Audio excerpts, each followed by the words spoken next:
Welcome, everyone, to our Coaching to Flourish podcast. And I'm your host, Raj Anderson, Executive Life Coach and Coach Assessor. And I'm here with John Andrew Williams, who's the founder of Coach Training EDU. And John was just sharing things that he is planting. What have you been planting? It sounds like you're planting all kinds of things, physically, mentally, and business. Lavender has been my most recent thing. And I've just found, I've been in it. I've been so in it. I was thinking this morning, coming to terms with, I have to come to terms with, I am a gardener. Like, I never thought of myself as a gardener, but I'll take on that hat. I planted grapes. I've cultivated grapes, about them growing, did research on how to get the vines to grow across the trellises, everything like that. And then now lavender, and I've been doing research on lavender, the types of lavender with the soil pH, all that kind of stuff. I realize when I get into something, I get into something. Like, I dig until I get to a point where I feel like I can thrive, and then I move on to the next thing. What is it that you love about planting and growing things? I deeply enjoy looking at some like being with a plant that's thriving, like where I just know, like that you just see the new growth. You can tell that the plant is healthy and happy. Like, I deeply enjoy the health and happiness of beings around me, which is very similar to coaching field. Very much of, so I myself got into coaching. I just know I got into it from the client standpoint. When I think there's a certain magic that happens in coaching sessions where you get to process things in the background. You have a space where you can process your life out loud with someone who's curious, who's not going to judge it. And then that processing clears up energy for you to thrive. And I know that there are periods of time in my life when I have a coach, periods of time when I don't. Periods of time when I do have a coach are just better. They're better. We'll stop. So I think it ties together, right? It's this idea of thriving and flourishing and looking at this lavender, thinking, this lavender it's really cool. It's a really cool variety. I know I have the right pH soil for it. I've been watering it on the schedule that it loves it. And and there's something very satisfying about that feels very similar to a very good coaching session. Thank you for sharing that, John. And I love the connections that you're making around thriving and flourishing. And I have some questions for you today, even around the coaching industry itself and how it is flourishing and growing. And in particular, around niches in coaching. So what are some of the growing niches that you are seeing in coaching? Yeah, a lot of people are contacting us mostly interested in health and wellness fields. That seems to be the thing I'm noticing the most. That's different from, let's say, 5 years ago. The big difference there has been the health board certification. And that's an organization that's been founded, 3 years ago now. Actually, no, it's in the background there. The exact date of its getting that put together. But that is extremely interesting because it's now starting to tie in. Different insurance companies are accepting coaching sessions if someone's working with a doctor or someone, it's tying coaching to the medical field and allowing for insurance to be to pay for coaching. And I think what they're finding is that people have coaching sessions by a credentialed coach.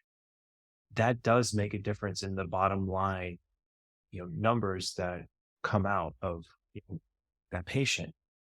It's very similar to the idea of what happened when we started working with the University of Oklahoma, and we had a very clear line between, advisors get coaching sessions. Advisors are trained as coaches. They work with students. Then you have a difference in retention and enrollment and engagement.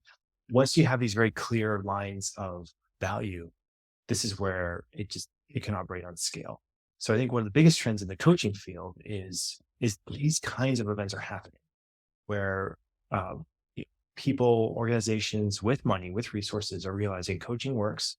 Let's implement it. Let's find ways to do it. And once this happens, then I think the field is eventually going to get regulated by a state.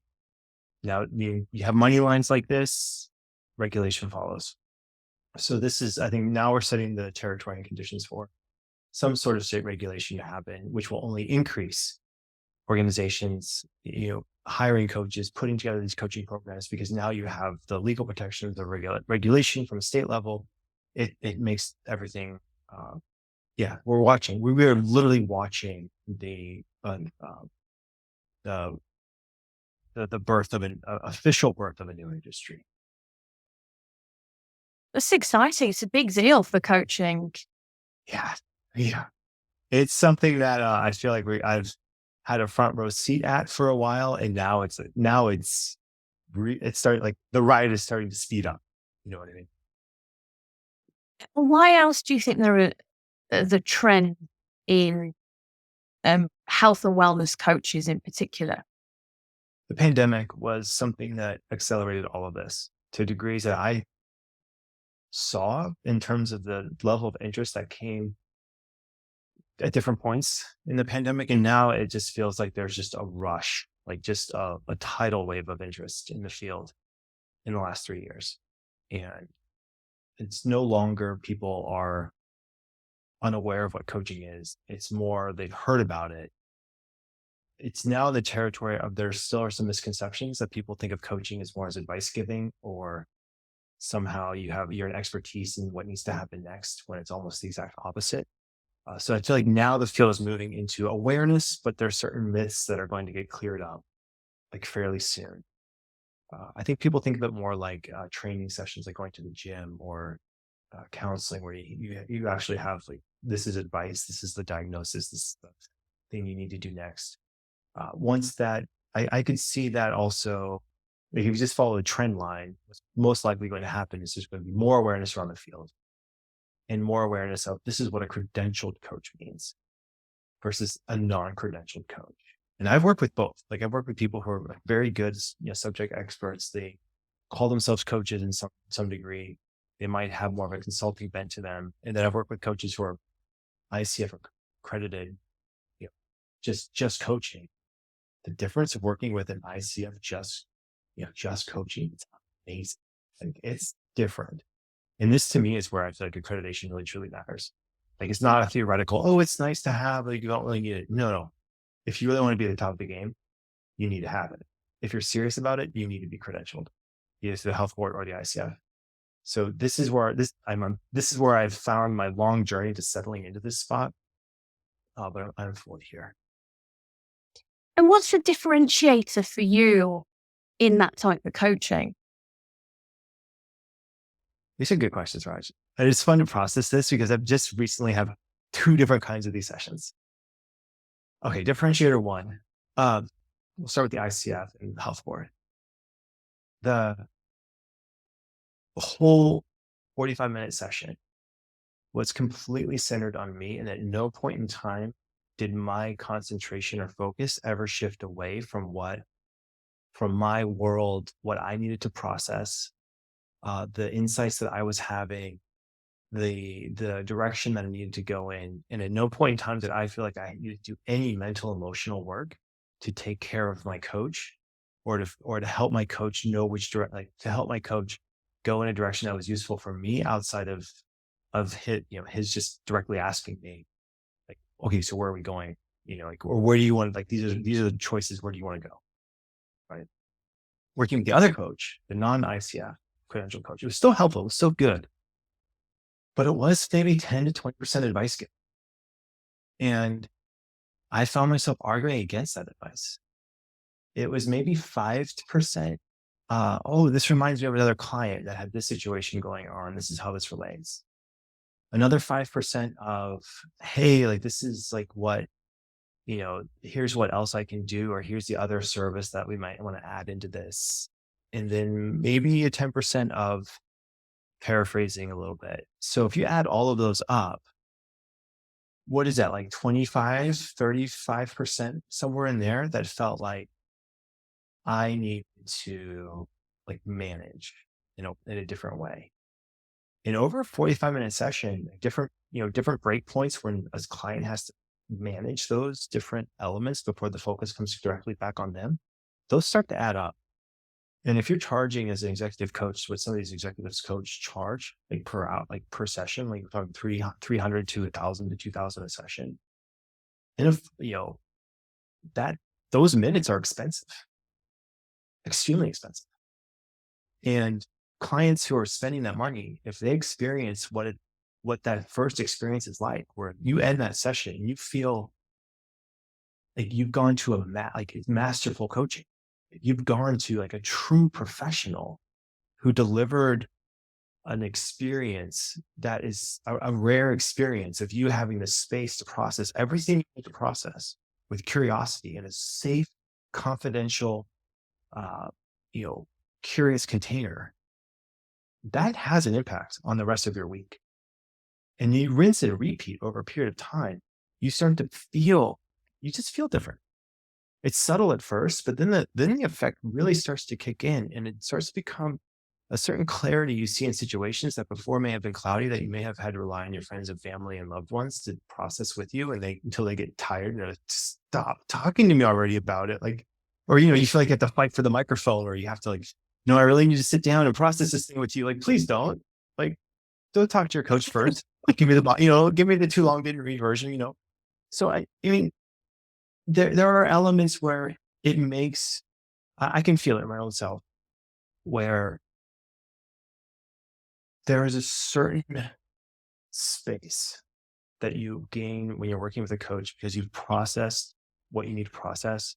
The decisions you make are stronger and clearer and more crisp. And then that's the upward cycle that you can experience. And until, your coach gets too busy, or they get hired full time and they shut down their individual practice, which happened to me a couple of times. I mean, since like almost every coach I work with at some point in time gets hired full time and then they quit. That's happened 2, 3 times. Yeah. Right. Thank you, John. And as I'm listening to you, I'm thinking about my own experiences as well. And, I've had kind of health and wellness coaching where I felt frustrated. I might have shared that before, where I'm being advised or, well, you could do this or you could do that. And my frustrations being, well, I know that. I actually know it. I'm not doing it. So, I don't need to be told what more I could be doing or what I need to do. It's not working for me. And I think when you're in that space with a coach who is ICF trained, who's holding that space to really help you understand you and unlock you and your agency, it's very different to kind of just this cookie cutter approach. I found myself resisting it, and I've heard coaching sessions where I've heard coaches coaching clients and are focusing perhaps on the problem, or they're going into mentor mode or advisor mode, and you can sense frustration in the energy from the client or the coachee as well. Yeah, it's true. It's true. Sometimes when I get, uh, we call it discouraged with something in the coaching world, business world, uh, and then I go back and think about, are the fundamentals of this field correct? And there's something, it sounds odd, but there's something very satisfying when I listen to bad coaching, because I realize, oh my goodness, there's so much opportunity for improvement here. There's so much, and it matters. We're not just putting together something that's like, oh, this is nice to have as a coach, or, oh, this is something that like, if you get to this high level of skill set, then, it's this theoretical thing, but there's no practical value to it. There's tons of practical value to that end theoretical point. And when people when I hear bad coaching, I think, it's oddly satisfying in the sense of, I know that what we're doing here provides tremendous value to society. Like, the work that we're doing here is it fundamentally changes the way people interact with each other. And I do think that this kind of, this approach is going to be basic human training. It already is seeping into a lot of the way the corporations are working. It is deeply satisfying and fulfilling to see different corporations use this kind of language, use this kind of approach in the development of programs for employees. And that clarity and that space that's developed, it does have an impact on the whole feel of the whole organization. Organizations go this way. I agree with you. There is that satisfaction there. I mean, for me, it's almost been that validation because there have been times where you can't quite capture and explain to people sometimes the magic that can be created from coaching. I heard a coach say the other day, it can literally change the trajectory of somebody's life. I mean, that's what it did for me. I would not be here talking to you now if I hadn't had coaching. I don't know which path I would have taken or what would have happened. So it's beyond what's happening in that session in that moment. It is literally unlocking people. And I've had clients say to me, I've gone through this changed my life. I had no idea.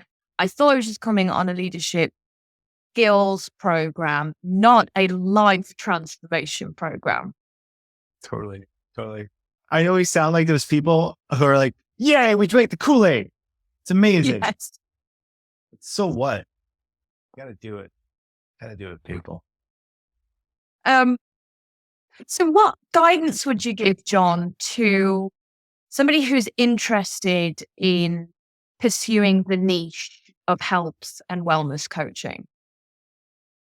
So I had a friend yesterday who owns a business here in Hood River, and we were just chatting business, and I came up with this idea that I'm really excited to share because I feel like it encapsulates a strategy that I love. And the strategy is called dream and try. So the idea is dream it. If there's a specialty you want, or if there's an idea of, what you want to pursue, then absolutely like dream it. And then ask yourself, how could I try it out? Like, what's the test to test if this works or not? And I realized like, that's what I've done. That's what a lot of coaches do. That is actually a very good strategy to try to figure out what you want to do in your life, because it's the other side of that is, let's try to make it perfect before I do anything, right? Like, let's try to make, this idea of, let me pick the perfect specialty for me. Let me do all my research. Let me get find all of the, as much information as I possibly can. You can do that, but it's still a guess. It could be a very well-informed, well-researched guess, but it's still a guess. It's much more efficient and effective in the long run to say, okay, here's my guess. Here's my best guess right now. Here's a test that I can run. And now let me gather data. So instead of like doing all the research and then making a guess, instead you're guessing and then going out and gathering data. If you can find ways to do that efficiently without, do it on a very small scale. So you try to get that data back as quickly as possible. That's what I would suggest is the strategy. So I wouldn't spend too much time trying to think or, putting your imagination in future scenarios, as much as I would put time and energy into, let's say I'm going to test at least 3 of them. How could I test at least 3? Are those conversations with the target audience I want to work with? Are those sessions? Is it me writing a 1-page, website? Is it putting on a workshop? Is it going and talking to friends and family about, hey, like this is the kind of specialties, anyone in your life, how can I market to them? Those kinds of activities are what I would do, rather than sitting in my office trying to type out the perfect plan ahead of time. And we were talking about experimentation when we last met as well. So I'm hearing experimentation again. It's been this book. What is it? Algorithms to Live By has been rocking my world, in the sense of like the kinds of thinking that, the balance point between how much time should you spend organizing versus searching. And basically the bottom line is we spend way too much time organizing. We can do more certainly. Recency is actually is a way of organization as opposed to topic. So you think about your papers, like if you organize them by month and year, regardless of if they were a tax document or an invoice or like whatever it is, like, you just put them all in the month and year. That might be the most organized way of, organizing all your files, uh, rather than trying to sort them all according to type. Right? So things like this, are just like, it really questions, I think, a couple of the fundamental narratives that we have about ourselves, the way we live our lives. This is what coaching does at its best, is it looks at it identifies a narrative, it provides questions and curiosity about that narrative, and then you come away with tangible action things to try. Like, let's try it. And then look at the data. Does it work? Does it not work? Rinse and repeat. You know, I love that. Rinse and repeat. The three E's stood out to me. So if anyone knows me well, works with me, then I like to put things into groups of letters, C's and yeah. L. Yes. So the E's that stood out to me as I was listening to you was experiment with it, experience it, and then evaluate it. Yeah. Another one you could add, I'm sure, John. Everything. Feels like a loop. Maybe you think one more E thing. I think for me, I want to add enjoyment to it.